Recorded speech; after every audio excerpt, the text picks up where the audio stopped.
C'est une collection qui va de l'époque romaine jusqu'au 19e siècle, mais avec une prédilection pour le 15e, 16e et 17e siècle.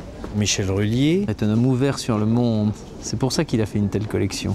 Toujours acquérir le meilleur objet, en qualité parfaite. L'origine d'une famille de pharmaciens. Donc le début de la ferronnerie, c'est des mortiers pour les pharmaciens. Et puis ensuite, il a enrichi cette collection en recherchant toujours les pièces les plus rares, les plus originales, avec non pas tant l'ancienneté que la curiosité et ce qui fait l'originalité de chaque objet. On a les clés de tous les objets et ils sont en état de fonctionnement.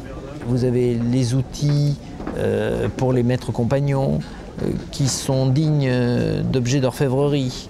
Vous avez tout ce qui concerne le foyer, c'est-à-dire le fil et l'aiguille, les navettes damasquinées d'argent, d'or, les nécessaires d'écriture. Vous avez ce petit balestrin qui se trouve ici, qui est vénitien et qui est vers 1500.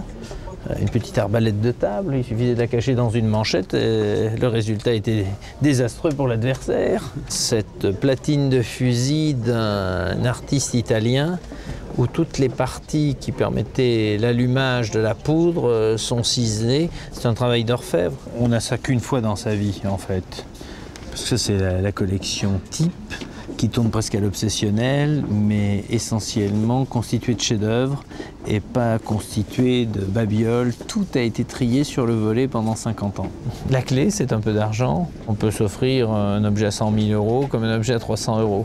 Que l'on soit commissaire-priseur ou collectionneur, on a les mêmes problèmes que nos vendeurs. Il y a une certaine forme de folie. C'est l'éloge de la folie, absolument.